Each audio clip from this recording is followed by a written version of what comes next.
Part 39. Weird Star Witch. Author, White Silver Black Iron. Chapter 382. In the banquet hall, Redbeard and Druid looked at each other and felt very calm. Unexpectedly, Rudolph the Forge unexpectedly provoked the Green Skull. The Green Skull was immortal, and being remembered by the Green Skull was the most troublesome thing. Cooper waved his hand, and the scattered bones flew back to his hand. Since we are going to hunt witches, let's share some information. You just said that Rudolph the Forge has killed level 5 wizards, and his strength cannot be underestimated. During my fight with him, I discovered that this wizard is somewhat capable. During the battle, I captured a witchcraft belonging to Rudolph the Forge, which contained important information about Rudolph the Forge. Would you like me to send in my collection so we can study it together? Okay, we must study it, Redbeard agreed quickly. Cooper's upper and lower jaw teeth touched lightly in the hood. To him, this was considered a smile. This is great. The wizard's witchcraft language is hidden in the witchcraft weapon. The witchcraft language determines the wizard's ability. Druid toned hurriedly said, we need to study his witchcraft weapon carefully. Rudolph the Forge had a record of killing a level 5 wizard, and it was in front of Druid Toned, which made Toned very cautious. He was very afraid that he would accidentally die at the hands of a level 4 wizard. Redbeard also said, that Furnace Rudolph was able to escape unscathed in your hands. His ability is indeed very terrifying. If I were to break into your sea burial island, I might not be able to survive. Decades ago, Redbeard and Green Skull, as big pirates on the ancient Sea of Sarah, fought and cooperated, and finally retired together, leaving the ancient sea to the young pirates. Redbeard has a certain understanding of the Green Skull's abilities. Even in his heyday, Redbeard was not necessarily a match for the Green Skull. Cooper only found it funny that these two people valued Rudolph so much, but he didn't think Rudolph was that scary. Not long after, a man wearing a hood walked in from the door. In order to prevent others from seeing the body spots on the corpse of the living corpse is always hidden in a cloak. The cloak on this corpse is the same as that on the Green Skull, and it also has the enshrinement technique attached. It should be a very important part of the Green Skull's collection. After the corpse came in, the Green Skull scolded the Furnace Rudolph more and more vigorously, slapping the table again and again, with his finger bones flying, and those who didn't know thought that the furnace had done something to him. The eyes of Redbeard and Druid Toned fell on the hands of the corpse. The corpse was holding a cane in both hands and walked towards Redbeard. Seeing the hands of the corpse, Redbeard couldn't help but sigh, the Green Skull, the actor is becoming more and more realistic. Look at this hand, it is exactly the same as a living person, with these veins, these muscles, and this red palm. Not leaving Sea Burial Island for 10 years has given me some insights. This corpse is my favorite corpse, so it looks particularly lifelike. The Green Skull got tired of scolding and put the flying phalanges back into his hands. Look at this witchcraft. Rudolph the Forge was a very cruel level 4 wizard in our time. Druid Tone took the cane, felt it and said, a witchcraft weapon made from multiple relics, and a very powerful cane made from multiple witchcraft weapons. The handle of the staff looks like chrome-plated metal, but is actually a level 4 white magic light bead. The body of the staff is a level 4 staff of thorns. This damn wizard killed a level 4 druid at some point. The tip of the stick is even more bloody. It is disguised with chrome-plated tapered metal. It is actually the canine tooth of a level 4 werewolf. What's even more terrible is the rune on the tip of the staff. Level 4 gunpowder is trained. If you guessed correctly, it should be a relic of Quint, the former chairman of Fabreau City. Quint is an alchemist of the detonation system. He was very famous for his detonation skills when he was young. Level 4 high explosive rune. I don't know which level 4 alchemist this is. Could it be Quinn, the son of Speaker Quint? Unlike that, Director Quinn's alchemy ability does not increase the power of explosions. Level 4 alchemists are not unknown in the Carolingian kingdom. Before coming to hunt for witches, Toned read a lot of files about Rudolf the Forge. He had a rough idea of the Forge's record and had a deep understanding of the Forge's capabilities. Toned finally said, "We need to find a trustworthy wizard and let that wizard confirm how much the furnace has mastered in the 12-phase witch language. After all, we are laymen, and we can't know things that are too detailed." Redbeard nodded frequently and was already thinking about which wizard nearby would be willing to cooperate. Toned already had a candidate, and he said, "We can contact Nelson, the Antarctic wizard of the Wizarding Association, who is also hunting Rudolf the Furnace. If there is a level 5 wizard to help, he will be able to easily distinguish Rudolf the Furnace's witch language and abilities. That's the best. Sea Burial Island has cooperated with some wizards, but its ability is far behind the Antarctic wizard Nelson." After knowing that he could contact the level 5 wizard, Redbeard no longer bothered. The corpse standing aside spoke again, "Since we need to discern the witch language mastered by Rudolf the Forge, I also have a witchcraft that can also be given to the Antarctic wizard together." Druid Toned knew that the green skull was speaking when the corpse spoke, so he looked at the corpse to see if there were any new witchcraft. The corpse felt in his pocket and then took his hand out. Druid Toned looked at the corpse's hand. This witchcraft was so small that it could be completely held by one hand. Could it be a witchcraft made from the relics of Old Thor, the deputy speaker of Fabro City? Old Thor is a magnetic control alchemist, and he particularly likes to manipulate a copper coin he got when he was a child. In the report about the furnace, Old Thor's copper coin needs to be handled with extra care, because this magic weapon is very small and the attack is very hidden. The corpse's hand slowly opened. The corpse is a corpse.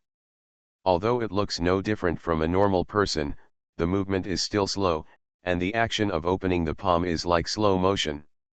It is indeed that copper coin, the copper coin whose pattern has been worn out and lost its bumps and is very blurred.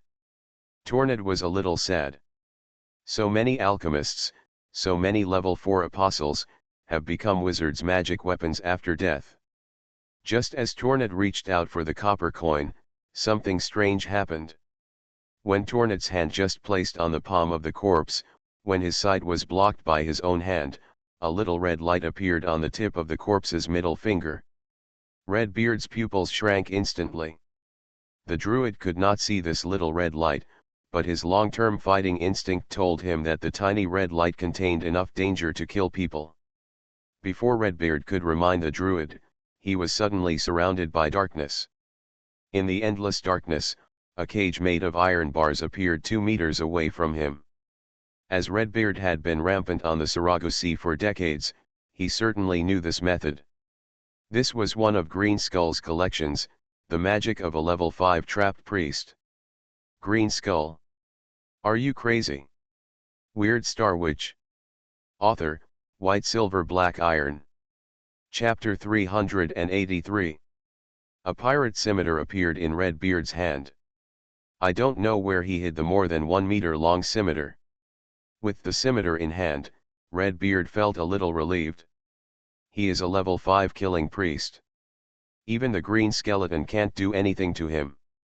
The killing priest is a very special priest. The turning point of the War of Gods more than 2,000 years ago was when Emperor Alec killed the evil god Killing on the Elk Plateau. As the most powerful Killing among the evil gods, his death caused the other evil gods' armies to collapse. Among the evil gods, except for the killing priest, other priests do not have powerful lethal magic. Now the trapped priest who made Redbeard's eyes dark, and the painful priest who made his joints ache all over his body, more affected Redbeard's state, and he could not kill him in the first time. After the death of the evil god Slaughter, the strength of the Church of the Gods was greatly reduced. After the subsequent battles, the Church of the Gods suffered huge losses. After the death of 2 more evil gods, the Church of the Gods retreated to the edge of the Sarago Sea, and was finally driven to the extremely barren southern continent by Emperor Alec. Other evil gods also wanted to revive slaughter, because the ability of slaughter was too important for the evil gods. Later, rumors came from nowhere that one of the 7 existing evil gods wanted to accommodate the priesthood of slaughter. 700 years ago, a violent conflict broke out among the 7 evil gods, and then the plan of the Church of the God to revive slaughter was stranded. The inheritance of those destroyed evil god churches has not been completely cut off. The descendants of the last generation of the priests of slaughter all have the blood of slaughter. These descendants may awaken and become priests of slaughter in the killing. It's just that the priests of slaughter have no church, and they can't get the divine art from the evil god slaughter. Everything depends on the priests to explore on their own, so the number of priests of slaughter is very small. Scattered killing priests wandered around the continent, going wherever there was a war. The more killings a killing priest caused, the more killing power he could collect, and the more likely he was to be promoted. The teachings of the killing church told every killing priest that deep in everyone's heart, there was a desire to be tyrannical enough to slaughter his enemies. As long as this tyranny did not disappear, killing would never stop. As long as people with tyrannical hearts existed, the evil god of killing would not really die. The god was just sleeping somewhere, waiting for the arrival of troubled times and reshaping the name of the killing god. If a passerby scolded you, you could kill him. If a neighbor picked your fruit, you could kill him. If someone looked at your wife, you could also kill him. As for those who had great grudges, don't hesitate, killing is the best way to solve the problem. Releasing the tyranny in your heart and chopping all enemies to death is the most important thing for a killing priest to do. The great pirate Redbeard, his beard was not red when he was young, but later he killed too many people, and it was the blood of others that dyed his beard red. The power of blood killing made Redbeard irritable and his beard as red as blood. In recent years, his beard has gradually turned white. Redbeard understands that his killing will cannot resist the years, and the power of blood killing is getting weaker and weaker. He even had nightmares recently, and was afraid of the eyes of someone who died under his knife before. Some of those who were killed by him looked at Redbeard with the most vicious eyes before they died. He didn't think those eyes were so terrible before, but now he always sees those eyes in nightmares. At this time, Redbeard clearly gave such great sincerity to entertain Green Skeleton, and was willing to give Redbeard Island to Green Skeleton, but Green Skeleton actually attacked him. The tyranny in Redbeard's heart could no longer be controlled, and the old lion would pounce on any other lion that appeared in the territory without hesitation. There was absolute darkness in the field of vision, and in that darkness, shining sparks lit up. The scimitar chopped on the trapped prison, sparking a large handful of iron fireworks. Redbeard cut off an iron rod with one stroke, but he was upset in his heart. If it was him 10 years ago, this stroke would be enough to cut off 4 or 5 iron rods. However, it was enough to cut off one prison iron rod. There was a loophole in the prison. Many red spots appeared on Redbeard's skin. That was his blood seeping out of his skin, and his blood-killing power gushing out of his body. These red spots suddenly turned into blood mist, making the second color appear in the darkness. The blood mist formed the shape of a scimitar, and suddenly slashed out along the loophole of the prison, slashing towards the darkness in the distance. In the banquet hall of the real world, blood drops also appeared on Redbeard's body. These blood drops turned into boiling blood mist, and blood bubbles surged in the blood mist, as if the ghost faces of people who died tragically wanted to break out of the blood mist. Blood mist wrapped around Redbeard's scimitar, and the ghost face crashed and rolled, like a blood mist long knife, slashing the long table in front of him, and also slashing the opposite wall, rushing straight to the carriage outside, where the body of the level 5 trapped priest was sitting. As long as the spell of the level 5 trapped priest in the carriage is interrupted, Redbeard can get out of trouble. Hit. This knife was unavoidable, and it directly split the carriage and the trapped priest in the middle. The trapped priest outside did not make any extra resistance and was hit by the blood-killing aura, and the magic was instantly interrupted. Cooper also saw the miserable state of the trapped priest's body, and was annoyed that it would take some effort to sew the body later. When Redbeard opened his eyes and was ready to give the green skeleton a hard knife, he saw a finger in front of him. His eyes were slightly gathered, allowing Redbeard to focus his sight on the finger. There was a little red light on this finger, which was the red light that had just threatened him. Sneak attack. The finger fire shot out like a laser, and there was only 10 centimeters between the finger and the red-bearded eyebrow. At this distance, even if Redbeard is 30 years younger, there is no way he can escape. The power of blood killing protected his forehead like armor. Redbeard felt that it was not a big problem. This power of blood killing integrated offense and defense, making it a big killer on the battlefield. However, in the next moment, a laser shot out from the back of Redbeard's head.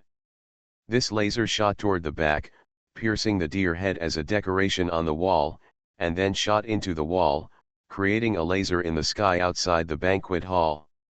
Redbeard was too slow, the blood-killing power of automatic defense appeared too slowly, and the dots of red spots failed to completely protect his forehead. This was the second laser beam that streaked across the night sky tonight. The first one shot through Druid Toned, and the second one shot through Redbeard. Rudolph lowered his hood, revealing his appearance. Cooper. Don't say anything. From now on, you are my big brother. I will hang out with you from now on.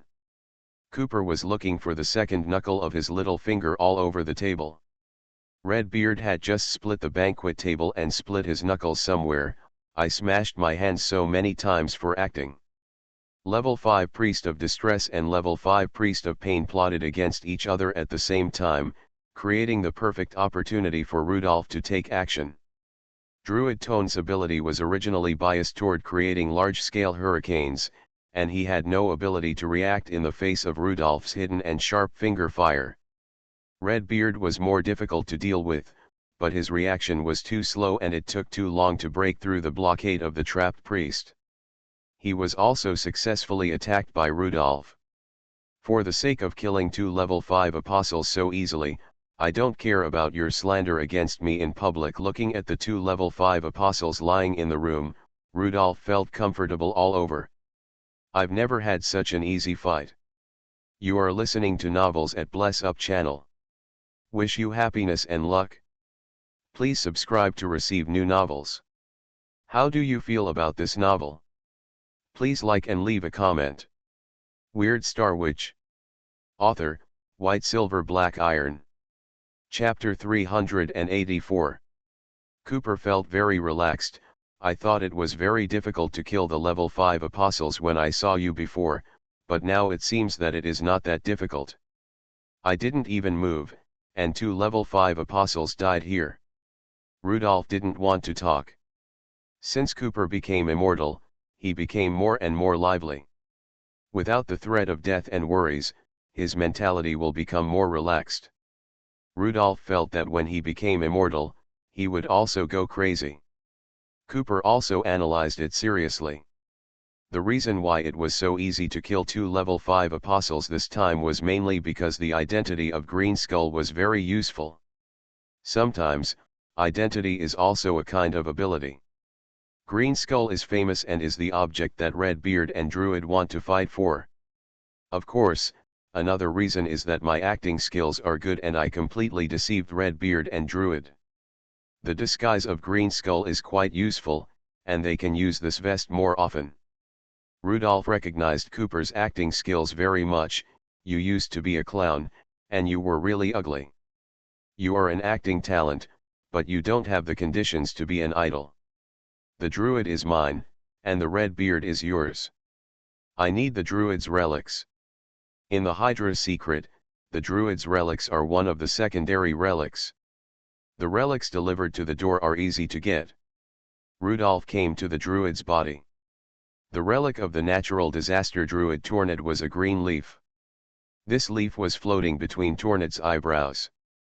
There seemed to be an invisible wind blowing the leaf under the leaf, making the leaf spin and fly left and right. Bending over to pick up the leaf, the Category 5 hurricane leaf disappeared in Rudolph's palm. In his mind, a meteor streaked across the night sky of the star map and flew towards the direction of Gemini. In the star map, the Gemini beta star was lit up, and the progress of Gemini reached 2/17. 3 suspended stars fell from the beta star of Gemini, a level 5 hurricane staff, a level 5 southern sky Grus secret, and a level 5 southern sky Vela secret. Ignoring the magic weapon for the time being, Rudolph looked at the 2 secrets. Secrets are much more precious than magic weapons, and the benefits of collecting secrets are greater. Tone's ability is about hurricanes, so the secret he exchanged is also related to hurricanes. Grus and Vela are both constellation secrets that are very suitable for wind wizards. After thinking about it, Rudolph chose the Vela secret. Phoenix and Grus are both flying birds, and there may be overlaps in function, so Rudolph temporarily gave up and collected them when there is a chance in the future. Even if you can't become a Vela wizard, you can use this secret to exchange useful things with wind wizards. Libra is also a wind sign. There are many Libra wizards in the Black Gold Institute. Find an opportunity to drive a nail in the Black Gold Institute. The Black Gold Institute is a very powerful organization. /U003 Secret of the Southern Sky Vela. Astrological Map, the Sale Hexagram. Main Relic, Level 5 Druid Relic.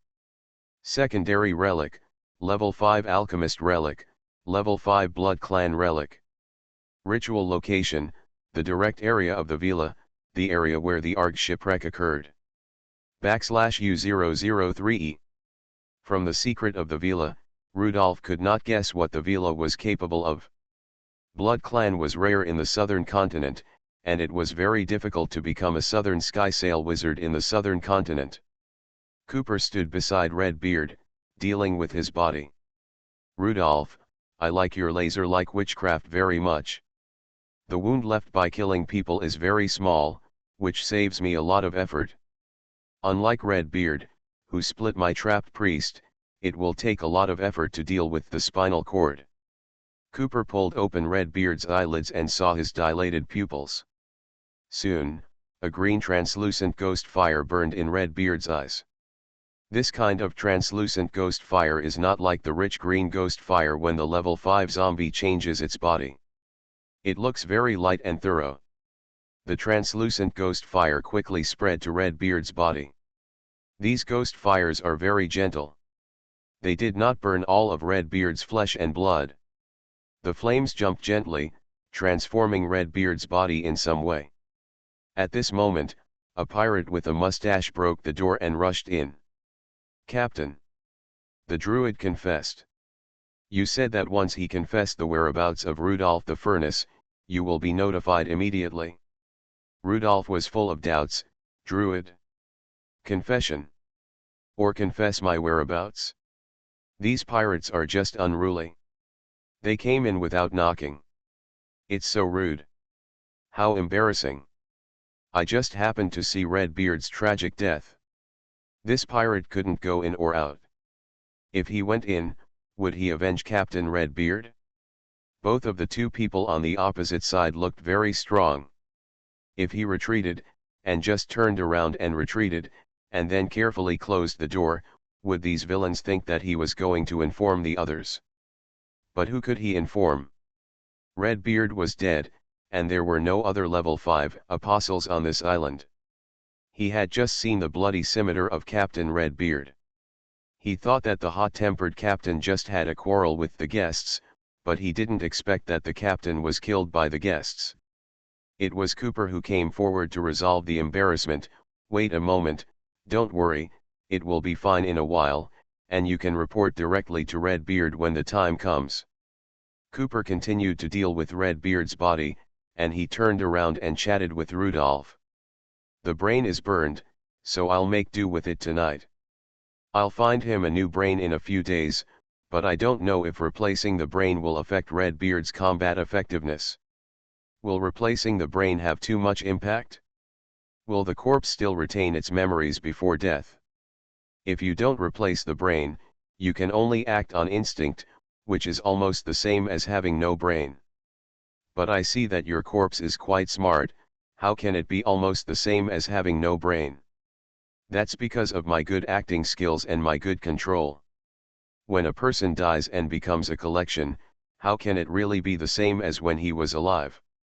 The two of them chatted, and the pirate was so frightened that he trembled and lowered his head, not daring to move. He didn't dare to watch the green skeleton handling the body of the red-bearded captain. Tonight, all the pirate leaders on the island knew that Redbeard was going to entertain the Green Skull, but for some reason they broke up and the captain was collected by the Green Skull. The door behind him had already been closed by other pirates, which made the mustache pirate even more nervous. Could the people outside be smarter and discover the abnormality here earlier? After an unknown amount of time, Redbeard stood up from the ground. His muscle memory made him wave the scimitar immediately, trying to make the new body cooperate with the scimitar, and finally hid the scimitar in the mechanism on his back. The mustache pirate looked at Redbeard, hoping for a miracle. Unfortunately, Redbeard completely ignored him and stood behind the green skull. Rudolph walked up to the mustache pirate and patted him on the shoulder. "Let's go, take us to see which druid confessed me and my whereabouts." This shot almost brought out the mustached pirate's soul. Could the person in front of them be the Rudolph the Forge they were looking for? This damn accident, doesn't it cost lives? Weird Star Witch. Author, White Silver Black Iron. Chapter 385. Redbeard went out first and kicked the door open. In line with his tyrannical personality, the door panel flew out and knocked the pirate behind the door to the ground. Cooper was acting again. It seemed that he was addicted to acting by manipulating corpses. Cooper was enjoying it more and more. The mustache pirate followed Cooper and lined up in front of Rudolph. The mustache pirate knew that he would die at any time, so it was better to be a mute and cooperate with several big men honestly. The nearby pirates were knocked away by the door panel. When they saw Redbeard coming out, the pirates in the distance either put down their bottles, stood up straight, or stopped rubbing mud on their chests. The quality of these pirates was so low that the operation of the entire island relied on force and intimidation, without any rules. "Go to the prison." Redbeard gave a simple order, not knowing that the druid was imprisoned in the prison. Rudolph had some guesses. The only druid around him was the navigator pilot.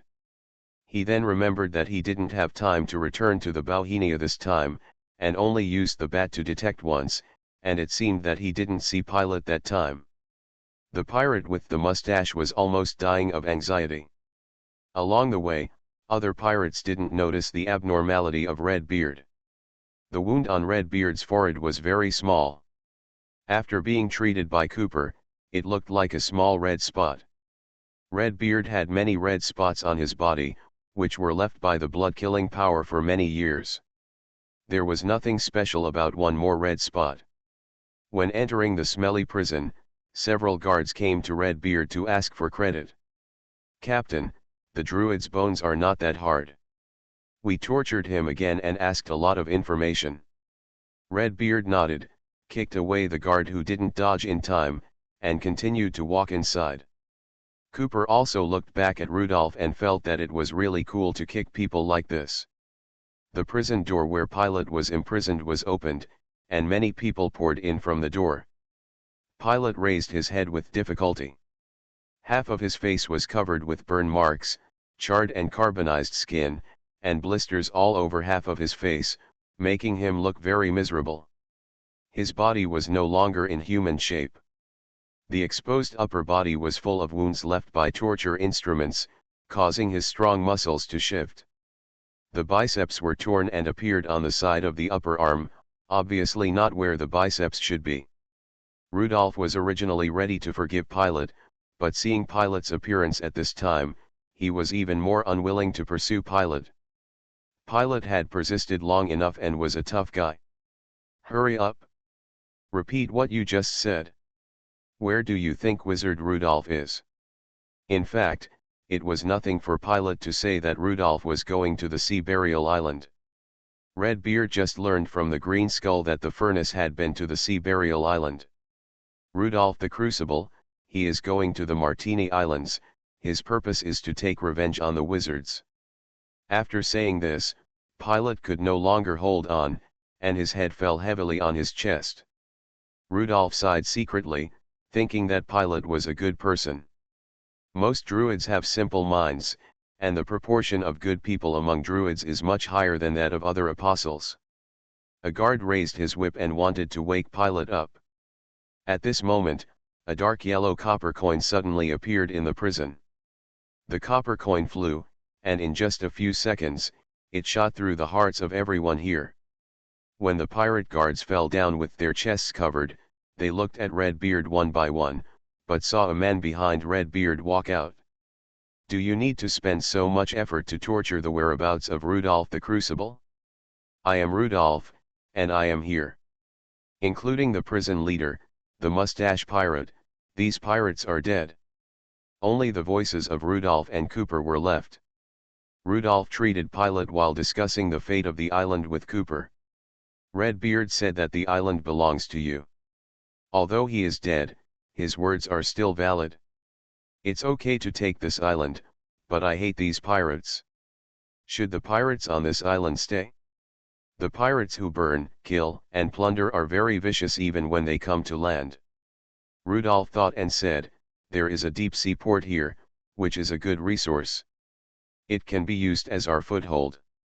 First maintain the operation of the port, and the pirates will be slowly cleaned up, and finally replace these pirates with normal people.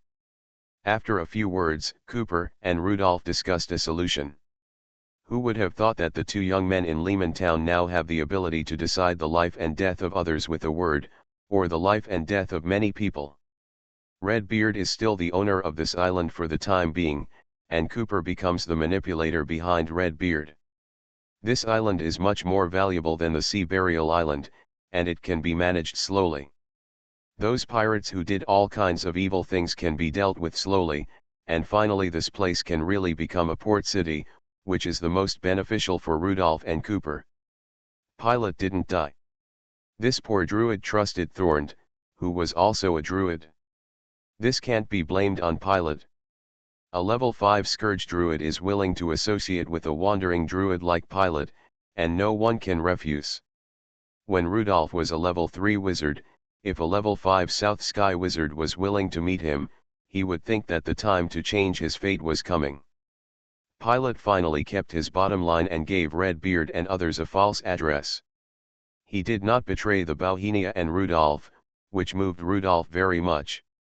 It seems that there are good people in the world.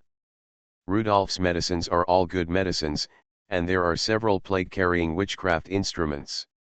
When Pilate walked out of the prison, he was very confused and had no idea what had just happened. Redbeard walked in front, but Captain Cooper and Mr. Rudolph walked on both sides of Redbeard. Where was the druid? Why did Captain Cooper and Mr. Rudolph wear long cloaks to cover their appearance? All the pirates who had just died stood up, and these pirates followed them and walked into the castle together. Soon, in the meeting room of the castle, Captain Cooper summoned all the pirate leaders on Redbeard Island. Cooper sat in the main seat, and Redbeard stood aside. Rudolph presided over the meeting in place of Cooper. Come, everyone, let's get to know your second leader again, the second in command of Redbeard Island, Redbeard. The pirate leaders didn't understand what happened at all, but saw Redbeard say to everyone, from now on, this island belongs to the great green skeleton. Rudolph couldn't help but turn his head and roll his eyes at Cooper. He called himself great, which was really shameless. In Cooper's cloak, the upper and lower rows of teeth on the skull touched each other, indicating that he was in a very good mood. He has become a skeleton, can't he enjoy himself? Physical enjoyment is far away from him, can't he create some spiritual enjoyment? In the meeting room, there are more than a dozen pirate leaders, who are in charge of many affairs of Redbeard Island. They are now frantically communicating with each other with their eyes, wanting to know what happened. Behind Redbeard stood the pirate with a mustache. he was the prison leader. Now he was motionlessly looking at Redbeard's back. He was the first person to support Redbeard's decision. No. Redbeard Daddy will never bow to the green skeleton. This man called Redbeard quite kindly, and he even called him Daddy. He should be a die-hard follower of Redbeard. Who are you?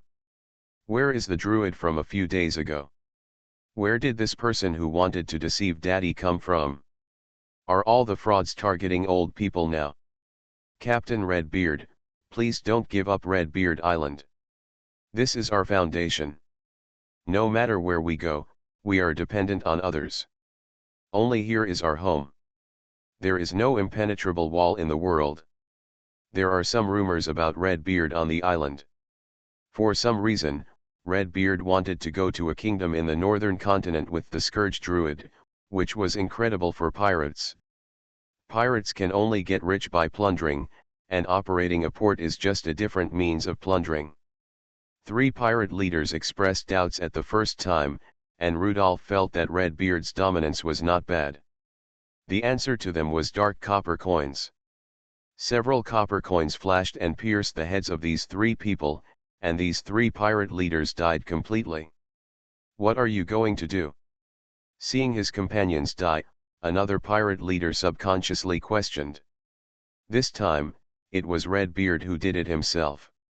Redbeard gushed out blood, and a scimitar instantly chopped off the head of this pirate leader. 11 pirate leaders, together with the pirate with a mustache, now have 5 dead.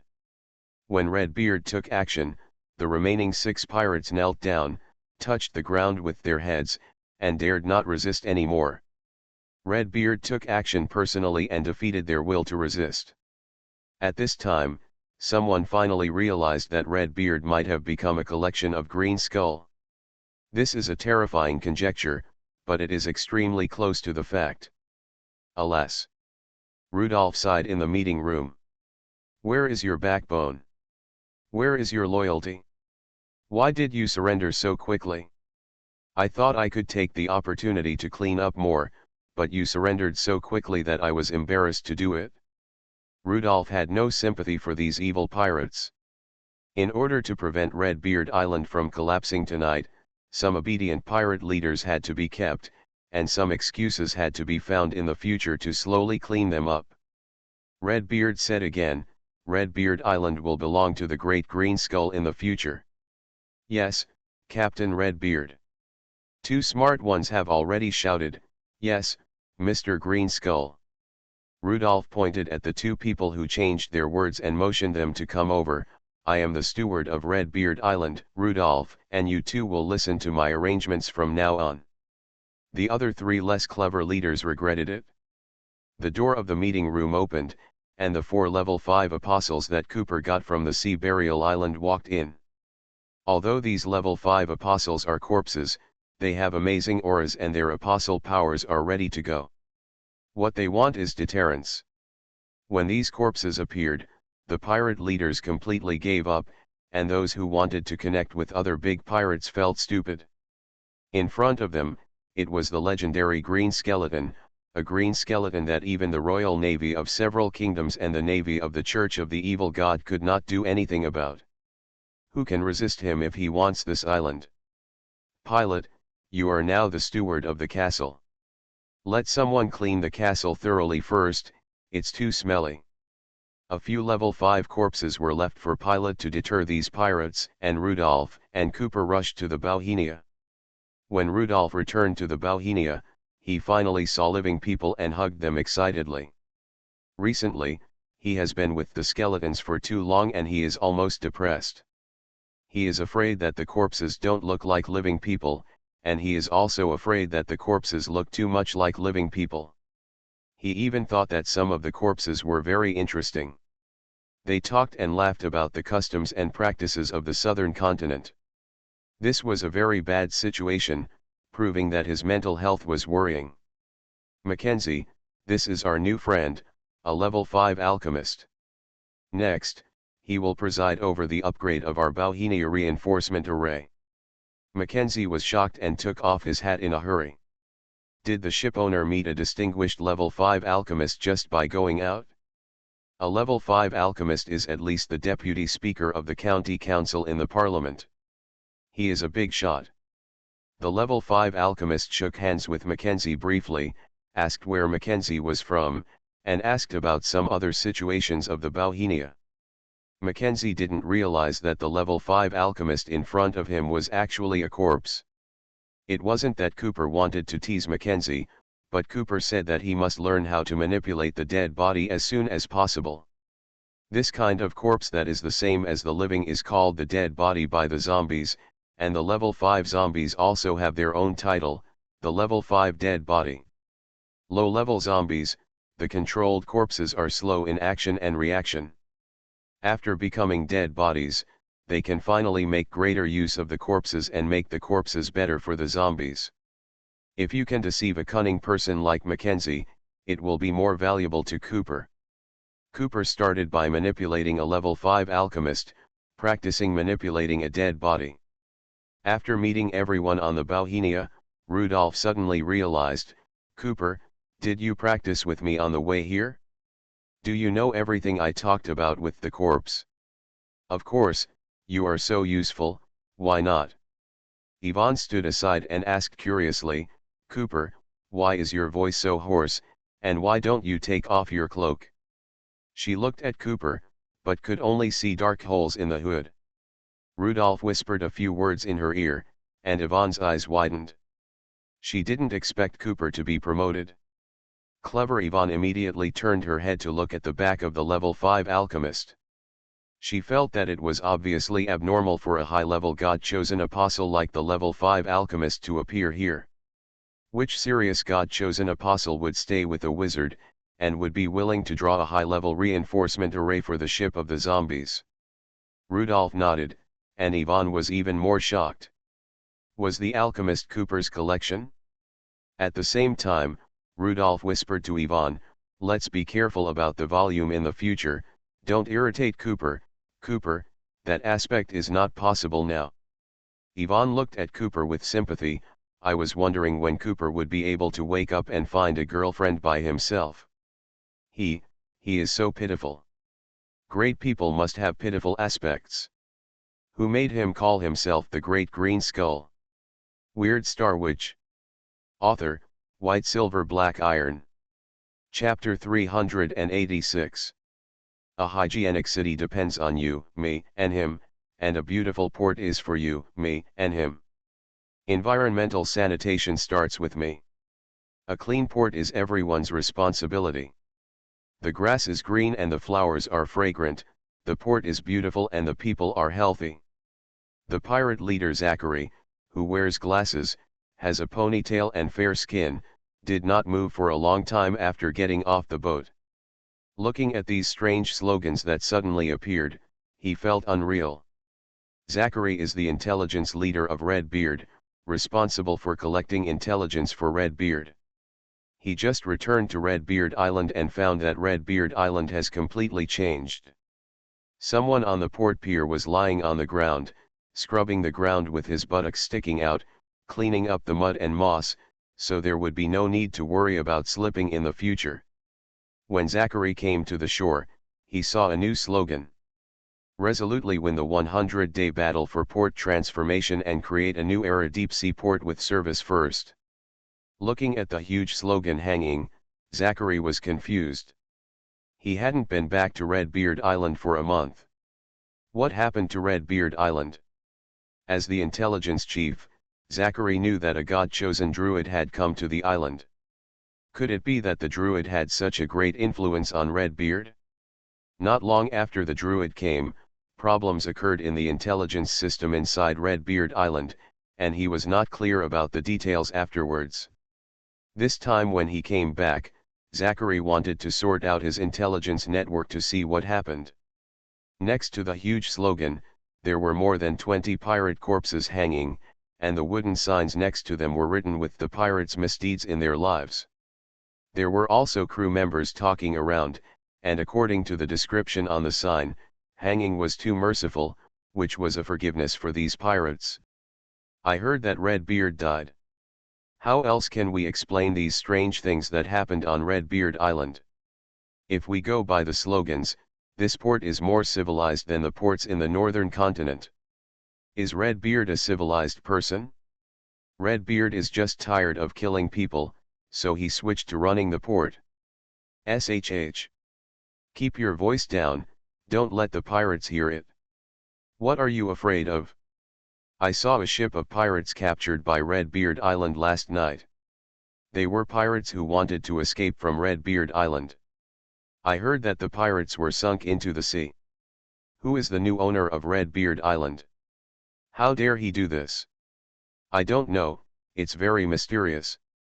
I only know that the new owner seems to hate pirates more than we do. I heard that Granite Castle is recruiting port managers and people with a clean background. This is too difficult. Who has a clean background now? People like that have died long ago. Zachary listened outside the crowd for a while. From time to time, someone stopped slightly beside Zachary and left in a hurry. These people seemed to be whispering to themselves. Zachary's brows were getting deeper and deeper. He got a lot of information, which made him more and more confused. After entering the town, there were people cleaning everywhere. The new owner of Redbeard Island drove all the pirates to the streets and asked them to clean the streets. He also saw several pirates tied to pillars and whipped. When asked, they were lazy and didn't work well. Who has ever seen a pirate whipped for not sweeping the floor cleanly? Zachary has been an intelligence leader for several years. This is the first time he has heard of such an incredible situation. Each pirate is responsible for a distance of the street. The new owner has transformed these pirates into sanitation workers. The pirates who were originally high and mighty have become hard workers on the island, the kind of workers who will be whipped to death if they don't work. The new owner also stipulated that anyone who enters the Granite Castle must have taken a bath. This rule has caused a bathing craze on Redbeard Island.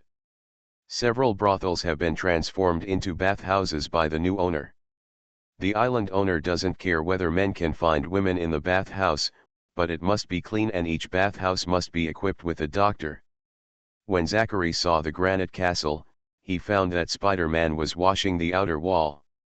All the Redbeard signs on the castle were removed and replaced with the Green Skull flag. Could the new owner be the Green Skull? But shouldn't the Green Skull be a more brutal pirate than the Redbeard? The guard at the door saw Zachary and his eyes widened instantly. There is another pirate leader of the bandit Redbeard. Unexpectedly, in the guard's name, Redbeard has become a bandit. Zachary did not resist and let the guard tie him up. As the intelligence leader, he was very familiar with these guards. He used to be qualified to go in and meet Redbeard without notification. He could even call out the nicknames of these first ones. When the captain of the guard sent Zachary to the castle as if to ask for credit, Rudolph had just woken up from a nap. Master Steward. This is the Redbeard remnant we just captured who intended to sneak into the castle. He must be holding a grudge. He used to be the intelligence leader of Redbeard. Cooper is now the island owner Green Skull, and Rudolph is the steward. Oh! How did he sneak into the castle? Where is the loophole? Hearing the butler's question, the captain of the guard was embarrassed. How could he dare to say that the defense plan arranged by the butler himself had a major loophole? He had to tell the truth. The intelligence leader Zachary came in through the gate. Then the loophole you are talking about is you. Rudolph stroked his chin, as if thinking about how to deal with the captain of the guard. The captain of the guard was so scared that he was sweating coldly. Is it his turn to go to the North Continent to enjoy the good life? These days, the butler always uses some strange reasons to send pirate leaders to the North Continent to enjoy the good life. Some of them are because their beards are too long, so they must miss Redbeard in their hearts, so they should be sent to the Northern Continent to be with Redbeard. Some of them were chirping while eating, and they looked like they were destined for a happy life, so they were sent to the Northern Continent. Some of them were because they couldn't wait to go to the beach to find a boat to escape. They were in such a hurry to go to the Northern Continent, and the manager just happened to give him a ride. Everyone knows that when Redbeard was alive, he wanted to go to the northern continent and become a wealthy baron. Now that Redbeard has really gone, the pirate leaders happen to go with him one by one. Master Steward, I was wrong. I still want to fight for Redbeard Island for the rest of my life. I don't want to enjoy the blessings. Sir Steward. He didn't sneak in, he was recognized by me when he walked in from the door. The guard captain burst into tears instantly. Master Steward. I have never done any evil before. I am just a guard. I have never done any bad things, and I didn't kill anyone on my hands.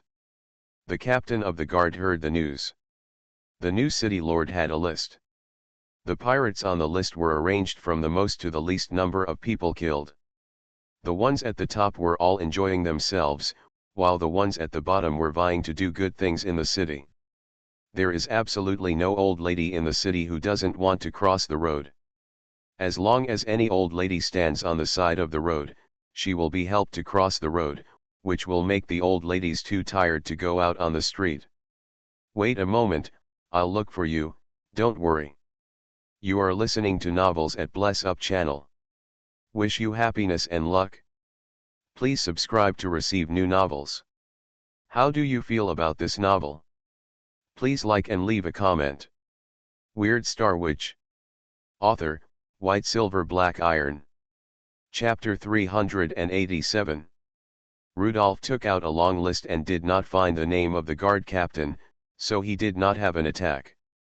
There is a long way to go to transform this pirate island into a normal city, so don't be impatient. The guard was trembling with fear. Could he not be anxious? The new owner spoke of solidarity and friendship, and the knife in his hand was very sharp. Get up and guard your door. The benefits of Redbeard Port Management Company are so good now. You must do your best and enjoy the benefits after retirement. Don't listen to the rumors in the castle. Real retirement benefits will be issued tomorrow. Policies, you must have confidence in the company. Redbeard Port Management Company is the new name Rudolph gave to the Redbeard pirates. Redbeard has established a brand effect. He is very good to the merchant ships coming to the port. He has not robbed a passing merchant ship for more than 10 years. Instead, he collects protection fees and drives away other pirates in the surrounding waters. Those merchant ships are willing to come here knowing that there are pirates here.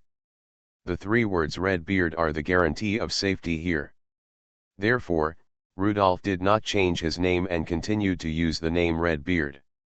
After the guard captain crawled away, Rudolph looked at the intelligence chief and said, "The red-bearded intelligence chief is still alive. This is my dereliction of duty.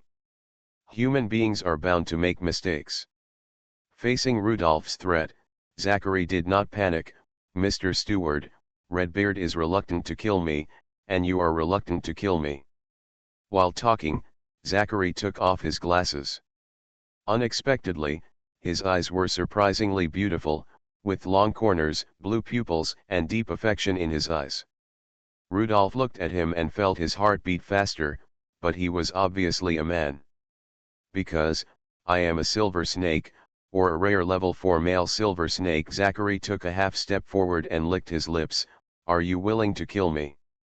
If you dare to put your hand on my shoulder, I will kill you and make you into a witchcraft so that you can use your abilities."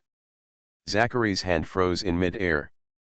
He didn't expect that the manager in front of him was not affected at all and could resist his charm.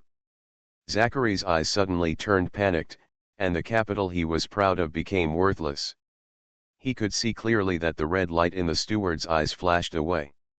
In the red light, the charm power in his body collapsed, as if he had encountered a high-level white devil magic. Level 4 Silver Snake, no wonder you can become the intelligence leader, but this is not enough. Give me another reason not to kill you, and let me see what the intelligence leaders in Saragosse are like. Mr. Rudolph the Furnace. I have important information about you. Zachary knelt down in front of Rudolph. All his advantages were lost in front of the wizard's special witchcraft. Redbeard liked him very much, and he used his level 4 Silver Snake ability to charm several level 4 leaders, and then formed a force on the island, which unknowingly influenced Redbeard's decision.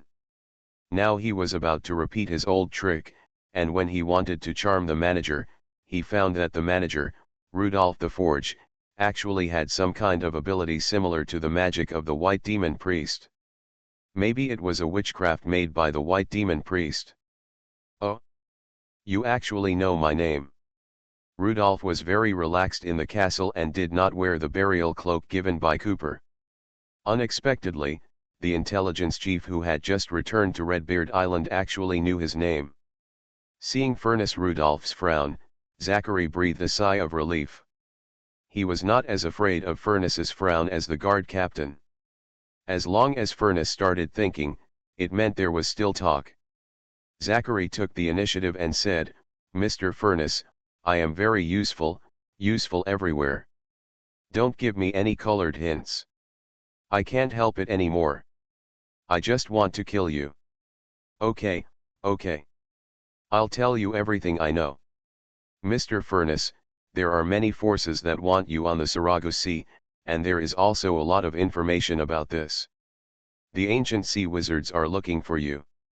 Nelson, the level 5 Antarctic wizard who was originally supposed to be active in the Antarctic waters, has been patrolling the Sarago Sea for a long time. It is said that he is looking for your location. The agents of the Carolingian kingdom everywhere are also looking for you. Anyone who catches you or kills you can go to the Carolingian kingdom to receive a hefty reward. Druid Toned of the Carolingian kingdom even came to Redbeard Island. If I could get to know you earlier, I would definitely tell you this in advance." This last sentence was said by Rudolph the Forge when he raised his cane. Next, Zachary spoke at the fastest speed in his life. "There are some other people or organizations who are also looking for you. Everyone in Black Gold is asking about your whereabouts. The Falcon attendants of Earl Gold Anchor's castle are looking for you. There are also Master Kedrick from Dock Manor is looking for you too. Do you still know about Kedrick?" Rudolph's eyes were very complicated. The intelligence leader in front of him did have some ability, and he actually knew about Kedrick. Hearing this, Rudolph felt that it was a pity to take the relic directly. There will be relics eventually, but a smart mind is not common. But such a smart person cannot be trusted unless killed, which is really difficult to handle. "Tell me more about it." Unexpectedly, Rudolph the Furnace would be interested in the noble young master of Dock Manor. Zachary originally thought that the Furnace would inquire about the arrangements of the wizards and the Carolingian kingdom. Knowing what the melting pot is concerned about, Zachary spoke slowly, without looking at the complicated and tangled eyes of Rudolph the Melting Pot. He knew what the melting pot was struggling with, and he could only show his greatest value. Master Kedrick is the fourth son of the Earl of Golden Anchor on the North Shore. He went to Dock Manor for training a few months ago. It is said that he has 2 level 4 knights protecting him. One is the tour steward of the Earl of Golden Anchor Castle, and the other is the manor steward of Dock Manor. Rudolph nodded, knowing that Zachary had not been exposed to the core secrets of Dock Manor, or that Kedrick did a good job of keeping it secret and did not let others see his true and false. If the surrounding forces knew that 2 level 4 knights died in Dock Manor, someone would definitely take the risk and rob before the Earl of Golden Anchor Castle could react. The war in the Kingdom of Elba in the northern continent is extremely stalemate. In order to support the war, the royal family collected taxes. 30 years later, there were complaints on the royal land. When people's lives get worse, the belief in the evil god has soil to spread. It's always like this. The worse people's lives are, the easier it is to fall into the arms of the evil god. The Holy Light Church, also known as the White Demon Church, as the church with the best reputation among civilians, is preaching crazily on the royal fiefdom. It is said that a certain level 6 White Demon priest is preparing to lead a large number of priests to the northern continent to preach in the Kingdom of Elba.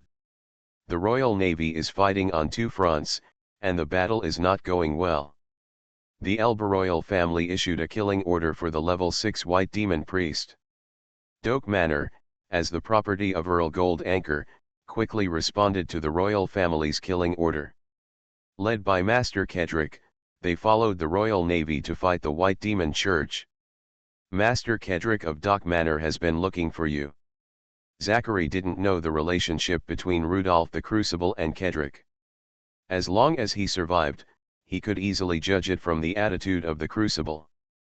White Demon Priest. Oh. My dear Intelligence Chief, I just woke up from my nap and I'm a little grumpy. Alas, I'm so old, but I still can't change this bad habit. I didn't scare you just now, did I? Weird Star Witch. Author, White Silver Black Iron. Chapter 388. White Demon Priest. Rudolph stared at Zachary, making Zachary's heart flutter. Did the charm succeed? When Zachary wanted to take another step forward, he suddenly heard Rudolph the Furnace say, Zachary was so scared that he dared not move. Rudolph did not expect that he would hear Kedrick's information from this intelligence leader. What made him even more excited was that he knew the dynamics of a high-level white demon priest, and a high-level white demon priest who had left the parish. If he was in the parish of the White Demon Church, Rudolph would never dare to attack a level 5 white demon priest. Around the temple, the white demon priest can quickly communicate with the evil god. The status of a level 5 white demon priest is not low. The parish he manages can be as large as a county in the northern continent. If he is noticed by the evil god White Demon, Rudolph may die no matter how many life-saving methods he has. He still remembers that the evil god looked at him painfully before, and that look almost killed Rudolph. If a level 6 white demon priest leads the team, then he must have several level 5 white demon priests under him.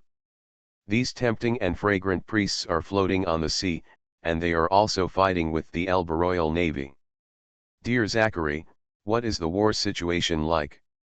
Is the White Demon Church at a disadvantage? Is the Royal Navy strong? I mean, I am very worried about my friend Kedrick. If I rush over now, will the naval battle end? The Royal Navy of the Elba royal family is at a disadvantage. The Royal Navy is fighting the Constitutional Navy of the Alchemy Council on the Western Front and the Navy of the White Demon Church on the Eastern Front. I heard that they have abandoned the outer islands and huddled near the coastline. The Royal Navy is at a disadvantage, it's really heartbreaking. Dear Intelligence Leader, the news you brought is very useful. Seeing the steward's spring breeze smile, Zachary also changed to a slightly drunk expression. The word dear made him so useful. Respected steward, your loyal subordinates are honored to see your lovely and angry side. The flesh on Rudolph's face jumped, and this Zachary habitually charmed Rudolph again. If it was a female silver snake who charmed him, then Rudolph's will was so weak that he would be charmed as soon as he closed his eyes. He not only has Abigail, but also Ares' pupil fire. Being charmed is just a show, and it won't do him much real harm. But a male silver snake charmed him, so he had to learn how to go the crooked way. Just thinking about it, Rudolph wanted to slap himself. Come on, my intelligence chief, let's have some afternoon tea to wake up. It's not good to take a nap for too long, the more you sleep, the more tired you will be. Rudolph resisted the urge to slap the silver snake to death, and personally brewed Ceylon black tea for Zachary. Zachary's eyes widened, and he didn't miss any subtle movements of Rudolph the Crucible. Although Rudolph the Crucible's nickname sounds like a fire wizard, the intelligence of the Wizard Association and the Carolingian Kingdom both indicate that Rudolph the Crucible is a water Scorpio wizard. Don't eat anything handed over by the Scorpio wizard, every apple of theirs may be a poisoned apple. After brewing the tea, Zachary didn't find any small movements of Rudolph the Crucible, and didn't know when Rudolph poisoned it, but both sides knew that there must be a deadly poison in this cup of tea. Zachary picked up the teacup and carefully glanced at Rudolph through the hot steam, but was teary-eyed by the hot steam. He was extremely confident that he could be like a fish in water anywhere. Even though he knew that Redbeard Island had changed its owner, he chose to come back very confidently. But he didn't expect that the new owner of Redbeard Island was so difficult to deal with. Just a housekeeper, a wanted wizard, made him unable to resist, and all his means were ineffective. He hadn't seen the real owner of the island yet, and didn't know how difficult the real owner was. At this time, being forced to drink tea by Rudolph the Crucible, Zachary had a smile on his face, but his heart was extremely tormented. Scorpio Wizard's tea, what's the difference between drinking it and seeking death? This is not a cup of hot black tea, it's a cup of poison that can burn through the stomach and intestines. But if you don't drink it, you will really die on the spot. Zachary had thousands of thoughts in his mind, and he regretted returning to Redbeard Island this time. When he saw the slightly narrowed eyes of Rudolph the Furnace, he did not hesitate at all, and drank the tea in one gulp, regardless of the boiling heat. After taking a sip of tea, Zachary saw that Rudolph the Furnace opposite him immediately relaxed. What was Zachary expecting? Was he expecting that the tea sent by the Scorpio Wizard was not poisonous? Drink my tea, and you will be mine from now on. This sentence was ambiguous, and Rudolph hurriedly explained, "Bah, I don't mean that, I mean that you will be my loyal subordinate from now on. I will have absolute trust in my subordinates. You will still be the intelligence leader of Redbeard Island in the future, and you will do what you did before." Rudolph also took a sip of the tea, but was scalded. He just saw the speed at which Zachary drank the tea and thought the tea was cold. "Look, I also drank the tea, there is nothing wrong with this tea, don't worry." Zachary nodded quickly, not worrying, not daring to worry. Rudolph continued. "Regarding what you just said about Kedrick, since you are now my confidant, bah, that's not what I meant. I'm not hinting at you with my body language. I mean that you are my subordinate now. You need to know that Kedrick is my friend. He is fighting the White Demon Church. How can I not help him? Do you know the specific location of the naval battle?"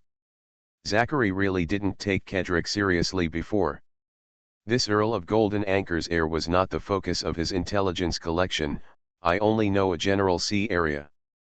I will tell you the specific location as soon as possible, Mr. Steward."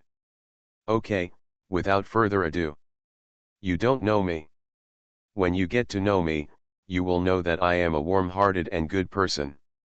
I can't wait to send out the ship immediately to help my friends. Master Kedrick must need me very much. My friends must be rescued from dire straits. Level 5 White Demon Priest Relic, here I come." Rudolph pressed the button on the table, and a faint bell rang outside the door. Not long after, Salmon, the former chief engineer of the Bauhinia, entered Rudolph's office. Salmon's office was next door to Rudolph's, and Salmon was now the port master of Redbeard Island. "Director Salmon, please inform the port that the 3 flagships, the Red Scimitar, the Green Skull and the Bauhinia, are preparing to sail away immediately." Salmon nodded without saying anything and went to the port to arrange supplies for the 3 ships. Now Salmon will carry out any order Rudolph gives, because this voyage is so dreamy. He was originally an unemployed level 3 alchemist in Quarterport who was good at repairing steam turbines. After joining the Bauhinia, he was chased and intercepted by the wizards, and he hid all the way eastward. Unexpectedly, he now became the general manager of a large port. When I was a crew member, I was always made things difficult by the people at the port when I entered the port. I also thought that one day when I became the port manager, I would make things even harder for me when I came back. But Salmon only dared to think about it this way. Mr. Rudolph was smiling all day long, and Mr. Cooper found a group of actors to watch operas all day long. These 2 people looked like they were not doing their jobs every day, but the cemetery outside the city would not deceive them. Man, in just a few days, there were hundreds of graves without tombstones in the cemetery. When the crew first entered the pirate castle, they were very worried that the pirates would do them harm. However, After a few days, as the number of pirates decreased sharply, the surviving pirates were as docile as rabbits. The original owner of this island, the legendary pirate Redbeard with scimitar, is now in Mr. Cooper's collection. Only the people on board the Redbud knew that the Green Skull, the current nominal owner of Redbeard Island, was actually Mr. Cooper's collection. In Mr. Rudolph's words, Cooper knew how to bully old pirates who had lost their power. But their crew members all understand that even if they are pirates who have passed away, they are still big pirates who once roamed the Sarago Sea. As Rudolph's confidant, the intelligence leader Zachary couldn't help but ask, "My master, Redbeard Island has just changed its owner. All 3 flagships have left Redbeard Island. Will there be any security risks?" Rudolph glanced at Zachary. He was a little uncomfortable with the title of master. "It doesn't matter. I have worked overtime these 2 days and killed all the people who might rebel, so I don't have to worry about safety hazards. I am professional in troubleshooting hidden dangers." Not shying away from Zachary, Rudolph took out a booklet, which was the roster of the Redbeard pirates. Redbeard made a check mark, and the remaining people were made into a collection. Hooks, red crosses that were cleared and buried in the cemetery.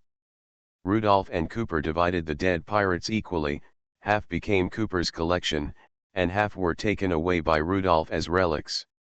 The hard work these days has been fruitful, and Gemini's progress has reached 8/17.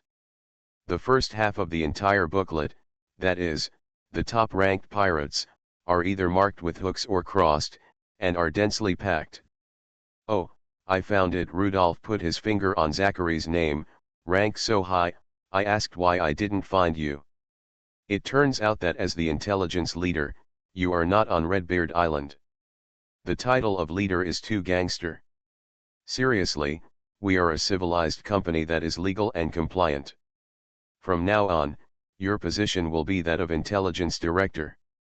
Please correct your mistakes and return to the right ways. Do you understand?" "I understand." Zachary was very lucky that there was nothing after his name, so it was a little conspicuous. Rudolph frowned and thought, "No one knows the silver snake better than me, and the silver snake is indeed very, very precious. It's a pity to make you into a collection of green skulls. Although those corpses look vivid, they are far from real living people and cannot handle complex things. It would be a pity to take your relic alive. Before you got the antidote, you were still very obedient." "My master, I will never seek an antidote. This is not the poison you gave me, this is the gift you gave me. It is the closest connection between you and me. It is you who give me the bond that is difficult to break." "Ah!" Zachary broke out in cold sweat and shivered with fear.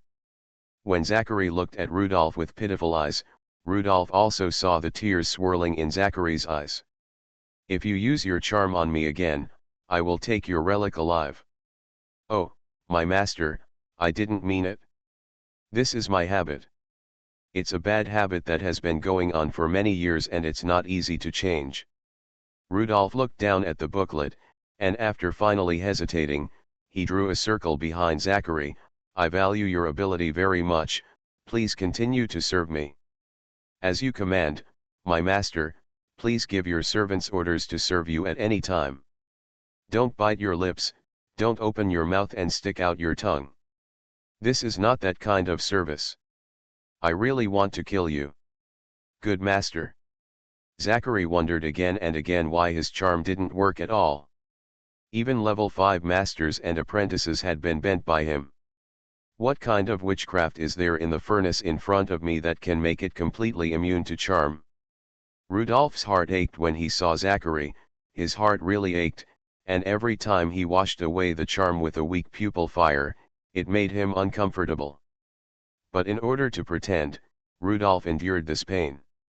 "Since you are the intelligence chief, among the following pirate leaders, look at which one is more heinous and has more lives in its hands." Zachary looked at the list and found that the new owner of Redbeard Island had eliminated more than half of the pirate leaders. He pointed at the names of the remaining 5 people. Rudolph said nothing and rang another bell. Not long after, Redbeard came in. Seeing Redbeard again, the sadness on Zachary's face flashed away. The Redbeard in front of him was obviously abnormal. He looked a little old originally, but now he was even more sluggish. Go clean these people up. Redbeard looked at the list, nodded, and walked out. Zachary did not look at Redbeard's back, but asked carefully, "My master, aren't you afraid of my revenge? You haven't verified the quality of these people. Of course, I will never deceive you, but what if I just have a grudge against these people? It's okay, no matter how fair the judge is, there will be times when he makes mistakes. No matter how unjust a pirate leader is, he will die," Rudolph said indifferently. "Compared with unjustly killing a few pirate leaders, I am more worried about these few. Is there anyone among the pirate leaders who was spared who is worse than a beast? My master, the remaining few are not extreme in character and can be kept." "Oh, okay, I believe you. I also need some people to work for me. I can't kill them all, otherwise it will be difficult for Redbeard Island to operate." Rudolph stood up. "Let's go, Zachary. I'm going to the port too, just in time to see you off. You should leave early and tell me the location of Master Kedrick."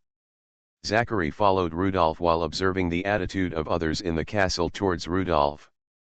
When he came to a deserted place, he asked in a low voice, "My master, let 3 flagships set off." "Such a big thing does not require a city master, does the Lord know?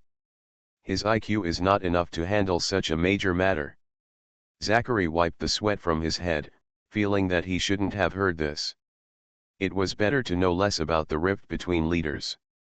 The two came to the outside of the castle building and saw carts of garbage being removed. Rudolph couldn't help complaining, Redbeard built a magnificent castle and then lived in it as a pig's nest. How could there be such a dirty person? It has been 5 days and the garbage has not been transported yet. "That's why I don't like going back to the castle," Zachary said. Zachary's voice was filled with resentment, as if countless sad past events had happened here. If Rudolph were anyone else, he would definitely be aroused with a strong desire for protection. But the next moment, Zachary suddenly felt a coldness around him. He quickly adjusted his tone and said in a normal man's thick voice, "I hope I can see a clean and bright castle when I come back next time." Rudolph thought for a while and then said, "Don't touch my woman. If you dare to look Yvonne in the eye, I will take your relic alive." Seeing the frost on the face of the furnace, Zachary hurriedly explained, "My master, I can only charm men, not women. You have wronged me on this point." "Real? It's absolutely true. Silver Snake has the same preferences. Both men and women only like men. It should be Miss Yvonne who is worried that you are too close to me, not you who is worried that Miss Yvonne is too close to me. Wipe it. Man, it's so painful." Weird Star Witch. Author, White Silver Black Iron. Chapter 389. Redbeard Island had just changed its owner, and the new owner didn't know what happened. After the 3 flagships finished replenishing supplies, they hurriedly left the port. This makes people wonder if something bad happened to the new owner. Port Master Salmon watched the 3 flagships go away. The Redbeard, the Green Skull and the Bauhinia were getting farther and farther away, and their figures were getting smaller and smaller. Such 3 ships are an extremely powerful force in any sea area. Most pirates will fight because of uneven plunder. The combination of Redbeard and Green Skull will shock the jaws of other pirates. After sighing, Salmon turned and walked towards the castle.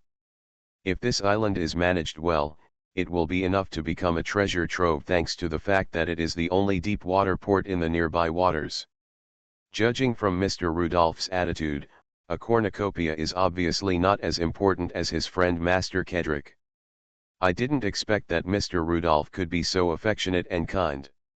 That aristocratic young Master Kedrick was so enviable that he could be friends with someone like Mr. Rudolph. Before leaving, Mr. Rudolph cleaned up all the stubborn elements among the pirates until the entire island could just maintain the most basic operation, which made Salmon feel slightly relieved. Behind him were several corpses, the most powerful of which was a level 5 Pain Priest, and there were also some level 4 Apostle corpses. The last instructions given to these corpses were to completely obey Salmon's arrangements. It is a big deal that Redbeard Island has changed its owner. I hope other pirates will not come to take advantage of Redbeard Island. Walking on the clean streets of Redbeard Island, people on both sides were constantly saluting Salmon, which made Salmon feel the taste of power. He is now the temporary owner of this island, and until the real owner comes back, he will be the king here. He even concluded a rule that anyone who dared not look at him was not a good person. They had something in common with the dead pirates, and they knew it, so they did not dare to disobey the new owner of Redbeard Island. Anyone who dared to take the initiative to look at him, or even eager to communicate with him, was a bold young man who had just come to Redbeard Island to look for opportunities. This is the same as in an exam. The invigilator can identify cheaters through their eyes. The students who cheated had their eyes flickering. After an exam, they kept looking at where the invigilator was. Salmon is preparing to vigorously promote a group of people to get the port back on track as soon as possible. Redbeard Island is a very important large island in the eastern waters of the Sarago Sea. Everything that happened here was taken away from the port by various spies and intelligence personnel. When Level 5 Antarctic Wizard Nelson received the information from Redbeard Island, he frowned and thought for a long time. The ancient Sea of Sala is getting weirder and weirder. The green skeleton, which has been dormant for many years, appears again on Redbeard Island. There is no room for two masters on one island, and Redbeard seems to be in danger. Nelson believes that the old Redbeard is no match for the green skeleton, as living corpses become more difficult to deal with as they get older. Don't bully Scorpio when you're young, don't mess with living corpses when you're old, these are the two most difficult apostles to deal with. Captain Antarctica, do we still want to go to Redbeard Island? Druid Tone said that he can convince Redbeard to hunt Rudolph the Forge together. Nelson, the Antarctic wizard, rolled his eyes at this subordinate. Toned? That unlucky druid was sent to the ancient Sea of Sala thousands of kilometers away by the Carolingian kingdom. Sooner or later he will die in this strange ancient sea. Wait and see, if Tone there was no news in 3 days that he was dead, at the hands of the Green Skull. After waiting for 3 days and receiving nothing, the iceberg headed southeast. On the north coast of the Sarago Sea, two navies were fighting fiercely. One of the navies flew the royal flag of the House of Elba. Another navy hangs the sun god emblem of the White Devil Church, with a golden cobra coiled around the red sun disk. The distant horizon is the land of Elba's royal family. The war took place near the coastline, the battle lines did not lie, and the Royal Navy was at a huge disadvantage. The Royal Navy here is the Eastern Fleet, not the main force of the Royal Navy. The main force of the Royal Navy is fighting fiercely with the Constitutional Army in the Western Sea area. The White Devil Church is the best at deceiving people. We will definitely let them enter our territorial waters.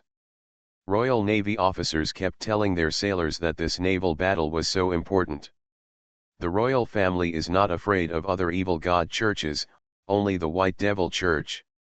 The White Devil Church, also known as the Holy Light Church, has the ability that other churches do not have, that is, it can develop an astonishing number of believers in a short period of time.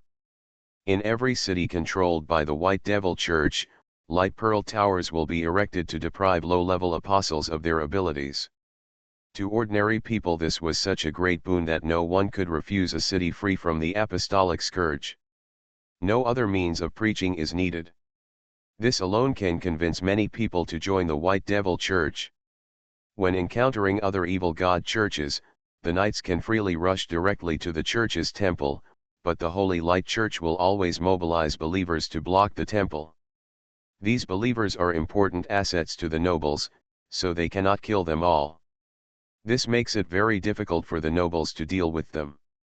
On a ship of the Royal Navy, the thick engine chimney was hit by a cannonball. The upper part of the chimney made a toothacheing squeaking sound and fell heavily to the deck. The screams of the sailors were heard on the deck. What was even more unfortunate was that the deck was smashed through and the chimney hit the ammunition magazine. The gunpowder exploded one after another, forming a terrible fireball in the middle and front section of the hull. The explosion of the ammunition depot caused the Royal Navy to lose another warship. Bullshit capital knows no borders. All the alchemists he codes should be shot. They should all be hanged. At this moment, the Royal Navy hated the alchemists so much. Fighting the evil god church again at sea, it was unexpected that not only the knights learned the alchemists' strong ships and powerful guns, but also the white demon church. For money, the alchemists actually served the evil god church. Is there no one to control the crazy alchemists? In order to ease the pressure on the front line, the Elba Alchemy Council secretly helped the evil god church to help them master the alchemists' steam turbines, artillery and other more efficient weapons. Never underestimate the shamelessness of alchemists. For money, they can do anything. The so-called freedom is just a disguise for alchemists to plunder. When I go to rob you, you can't stop me, otherwise you are an unfree dictator. When you may come to rob me, you must punish you severely, make you weak, and break your outstretched hand. The people of the Kingdom of Elba originally thought that they were fighting a civil war. The Alchemy Council not only colluded with the Carolingian Alchemy Council in the north, but now they are not hesitating to arm the White Demon Church. Shameless, there is nothing that alchemists dare not do and cannot do. If the alchemists who participated in the God War 2000 years ago were alive, I wonder if they would scold that this is a shame for alchemists. The alchemists have been passed down for many years, but they have produced so many unscrupulous scums. You are listening to Novels at Bless Up channel. Wish you happiness and luck. Please subscribe to receive new novels. How do you feel about this novel? Please like and leave a comment. Weird Star Witch. Author, White Silver Black Iron. Chapter 390. The ships of the White Demon Church not only have steam turbines and artillery, but they have also made modifications suitable for their capabilities. Each ship of the White Demon Church has a light bead tower. The light bead towers of more than a dozen ships make the light connect into one piece, as if creating more than a dozen suns on the sea. Under the erosion light of the light bead tower, the alchemical reinforcement array on the Royal Navy ship was greatly weakened. After the alchemical reinforcement array weakened, the hull of the Royal Navy became very fragile. High-level white demon priests would take the opportunity to attack the reinforcement array with stronger erosion magic, and the subsequent artillery would easily tear the hull apart. The erosion light created by the light bead will also pass over the knights at the bow and attack the low-level knights behind the knights who provide the ultimate power, making the knights charge weak and powerless. The lower the level of the knight, the greater the impact. The large number of low-level knights feel uncomfortable all over, the operation of the ultimate power becomes sluggish, and the light on the guardian chain flickers, and there is a feeling of being in a precarious situation and about to break at any time. The main force of the Royal Navy was taken away by the Earl of Golden Anchor, and was in a stalemate with the Constitutional Army of the Alchemy Council in the Western Sea. It was not easy to get 20 ships here in a two-front war. In addition to the 20 warships, there were also noble private ships that responded to the king's edict. One of the private ships was particularly eye-catching. It was a slender clipper of the Earl of Golden Anchor. At the bow of the clipper stood the fourth son of the Earl of Golden Anchor.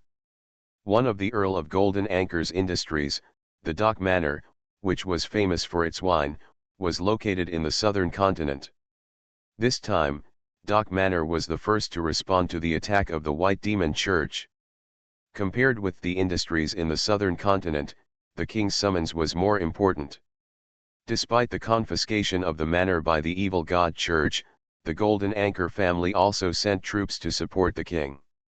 If that kid didn't die, I would apply for a big military medal for him after returning. Nahor, the commander of the Royal Navy in the East China Sea, liked the young man who didn't care about his life very much. Compared with some noble private ships that work but don't work hard, the clipper of the Earl of Golden Anchor is so dedicated. The fourth son of the Earl of Golden Anchor has completed 2 charges, and the results are no less than those of the official warships. This clipper demonstrates how noble private ships should fight and becomes a benchmark here. Other private ships should not be too timid.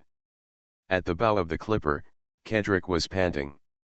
He was wearing a full-body armor made for him by Rudolph, and each piece of armor was a level 3 wizard weapon. In his left hand, he held a knight's javelin, and in his right hand, he held a level 4 wizard mace. Compared with Kedrick's luxurious equipment, his physical condition under the armor was very bad. His muscles were sore all over, and his body produced excessive lactic acid after a lot of activities, making every movement of his body extremely difficult. Just holding the knight's gun, every muscle of his fingers was sore and weak, and the knight's gun might fall on the deck at any time because he couldn't hold it. The hot and rough breath rushed in the helmet, and when it entered the eyes, it even made the eyes feel like being burned. He could hold on for 1 more second, and he couldn't show any signs of fatigue, otherwise the morale of the people on the ship would collapse instantly.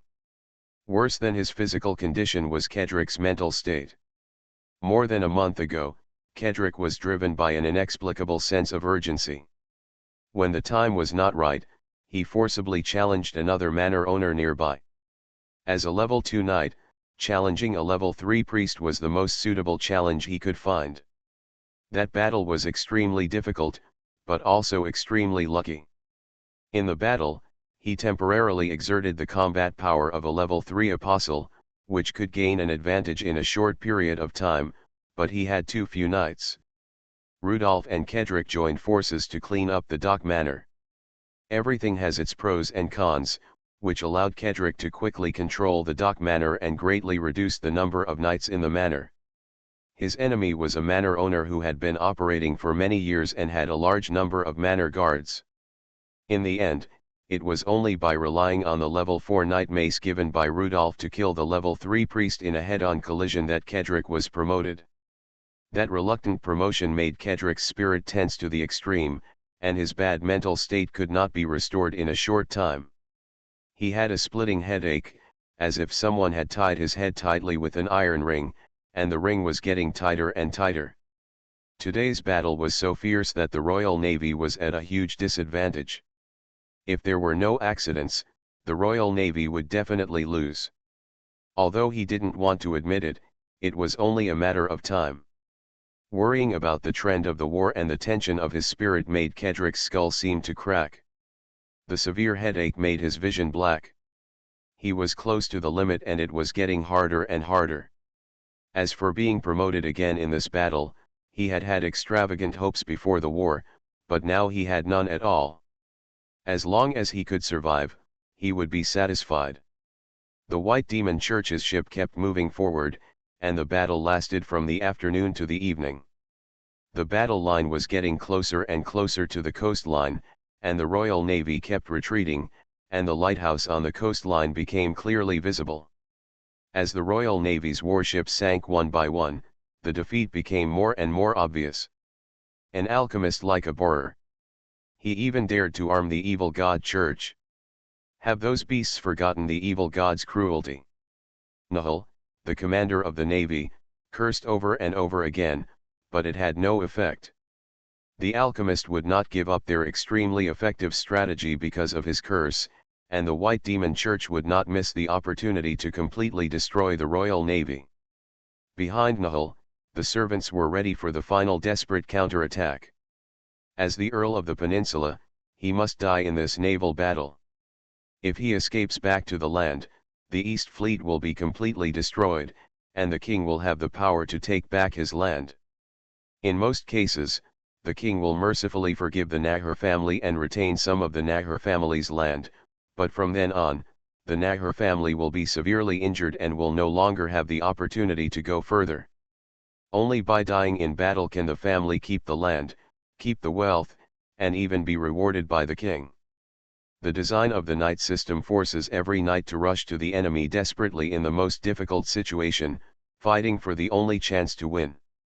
The sun in the distance has slowly sunk into the sea, just like the fate of the Royal Navy. The ancient Sea East Fleet, the last mobile force of the Royal Navy, is about to be slaughtered by the White Demon Church. The already weak Royal Navy is about to face a heavy blow. Nahur, the commander of the Navy, is also a noble who made his fortune by the sea. He does not have a family as powerful as the Earl of Golden Anchor, and his fiefdom is only a small peninsula. At this time, the veins on both sides of his temples are bulging, showing his bad mood. The smoke from the chimneys of the Royal Navy ships became much smaller, because the ships had very little room to maneuver. Just when all the Elba people were desperate, 3 large ships suddenly appeared on the sea in the distance. On the 3 strange-looking large ships, the flags were actually flying the Golden Anchor flag. The Golden Anchor flag was painted very roughly, and the flag looked like a randomly torn bed sheet, with the pattern painted with yellow paint, but it was indeed the shape of a golden anchor. For a moment, the commanders of all the ships looked at the clippers of the dock manor. Could the Golden Anchor family still take out 3 large ships at this time? Weird Star Witch. Author, White Silver Black Iron. Chapter 391. Golden anchors were painted casually on the sheets or other rags that were pulled out temporarily. The sizes of the gold anchors on the 3 ships were different, and the patterns were crooked. How could there be painters on the pirate ships? I wonder which cleaner drew them from memory with a mop. The faintly visible chain was coiled around the anchor rod of the Golden Anchor. The simple 3-pronged Golden Anchor and the standard Golden Anchor on the clipper ship could not be said to have no relationship, but only barely related. If such a clumsy imitation was seen in other places, the Earl of Golden Anchor Castle would definitely be furious. This was a serious offense to the Earl of Golden Anchor, and it was a clumsy offense.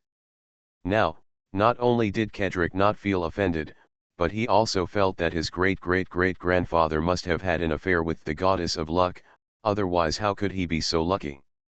3 new ships appeared on the edge of the battlefield, each of which was so large, and each of which was no less than a regular ship of the Royal Navy.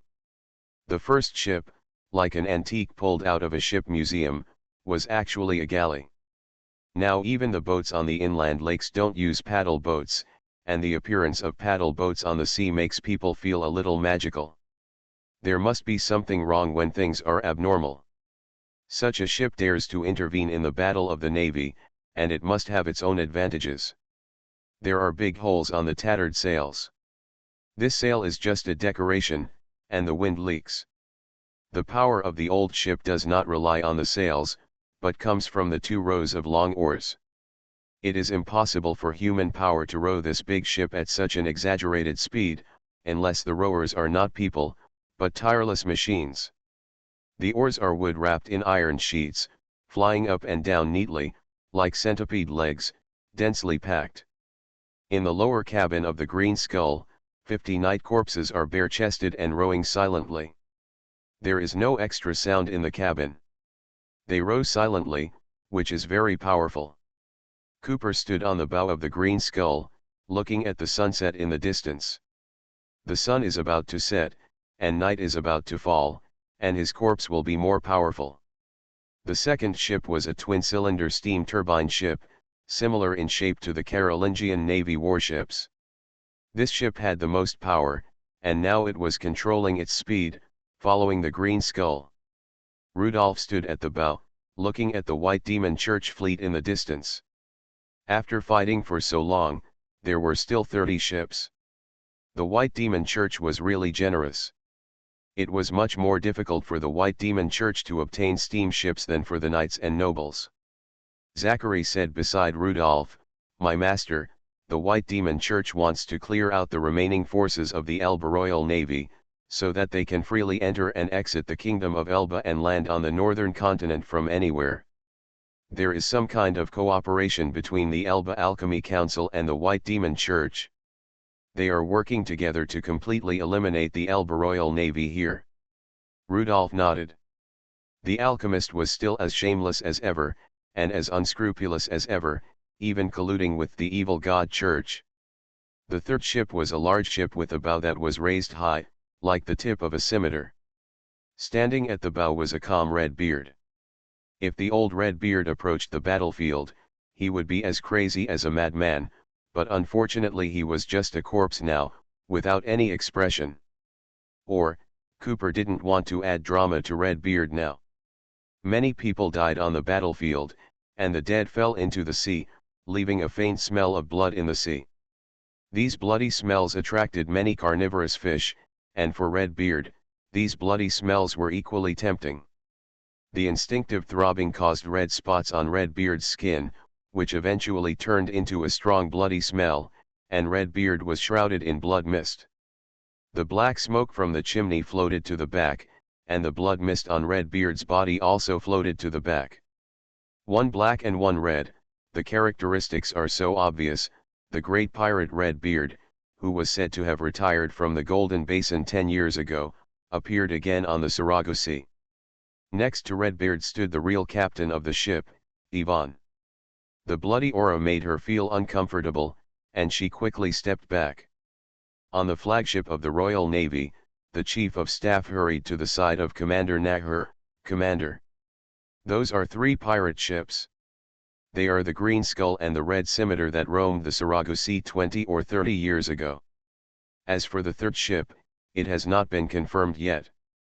"Pirate ship," Nahur smiled and said, "that is not a pirate ship. Don't you see the golden anchor flag? That is the friend of the Count of Golden Anchor, our helper." The Chief of Staff looked at the simple flags with a telescope in disbelief. "Is that really the Golden Anchor flag?" What answered him was the fearless charge of the 3 pirate ships. The alchemical reinforcement arrays on the 3 ships were all level 5. As soon as the 3 ships appeared on the flank of the battlefield, they rushed directly to the flank of the White Demon Church fleet. This made the staff officer relieved. The relationship between the pirates and the evil god church is much better than that with the god-chosen forces of the northern continent. He was also worried that these pirates were here to add insult to injury. Rudolph's target is the right wing of the White Demon Church Navy. The navy of the White Demon Church is divided into 3 parts, left, center, and right. On the right wing flagship closest to him, there stands a red-robed high priest. In the evil god church, those who are qualified to wear red robes are at least level 5 priests. On the central flagship is a level 6 white demon priest. If the Royal Navy commander is not a fool, when the pirate ship rushes to the right wing, they will also counter-attack the level 6 white demon priest. The addition of 3 pirate ships is the best time for the Royal Navy to turn defeat into victory. Seeing the pirate ship rushing straight to the right wing of the White Demon Church Navy, the Chief of Staff hurriedly asked, "Commander, the time for counter-attack has come." "No hurry, wait a little longer."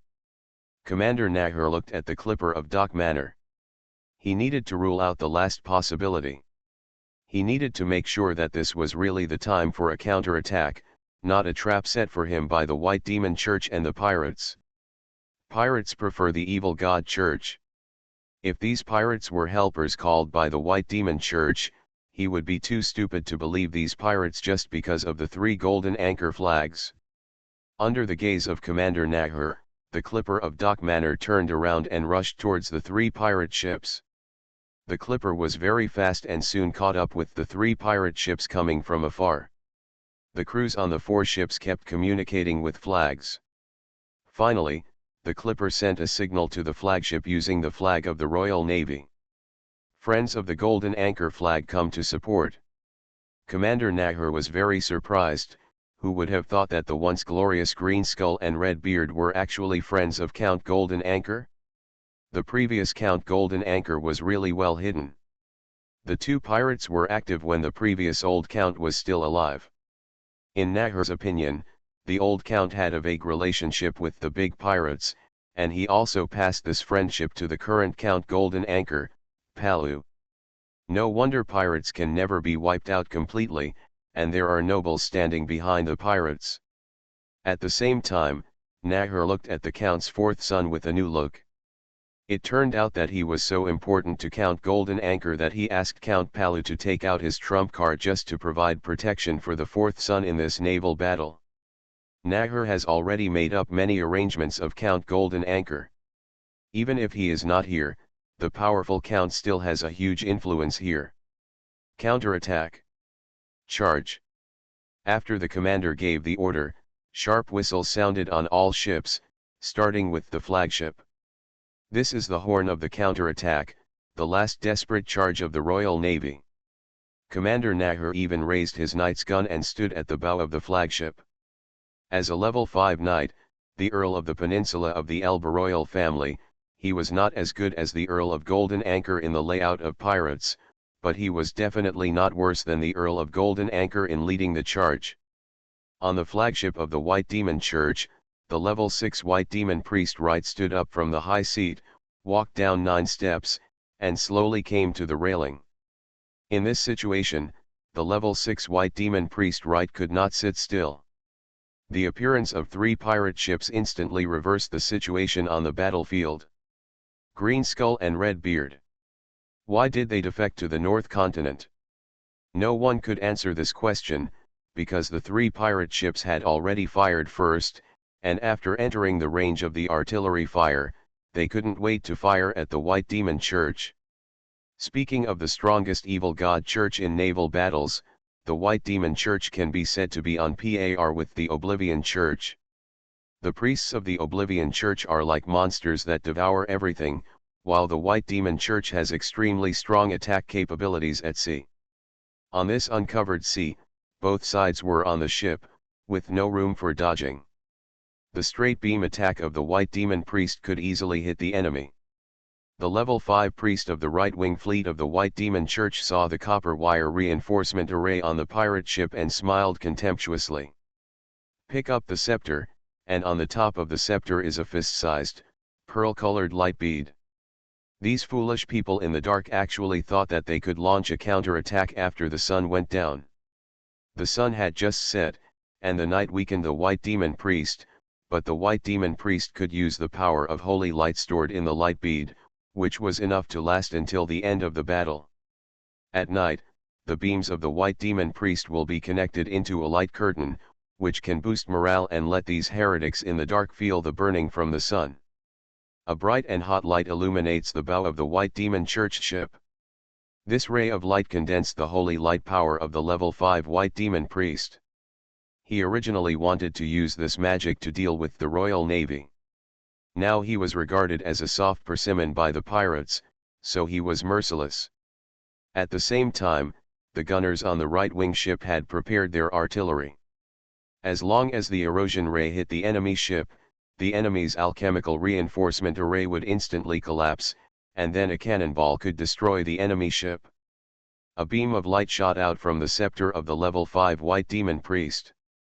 This beam of light had a halo, making it as thick as a 100-year-old tree trunk, and its diameter was about the same as a person's height. The cold and dark sea water below, under the illumination of the magic beam, glowed with an unusual silver light. The speed of the beam was so fast that once it was activated, it would hit the enemy immediately, and the speed of light could not be avoided.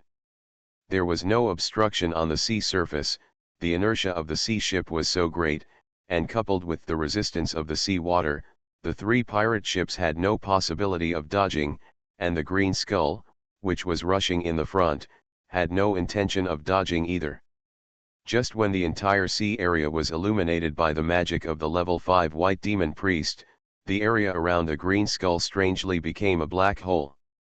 Even the magic of the White Demon Priest could not illuminate the black hole. It was the ultimate darkness, an abyss that even light could not enter.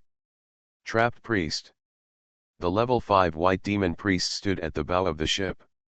The Green Skull had been silent for too long, so that young people like the level 5 White Demon Priest had no knowledge of the Green Skull. Many people thought that the Green Skull, like those once famous pirates, had died in the hands of time. The most terrifying prison in the world is not the torture instruments everywhere, not the flames or ice, but the endless darkness and boundless loneliness.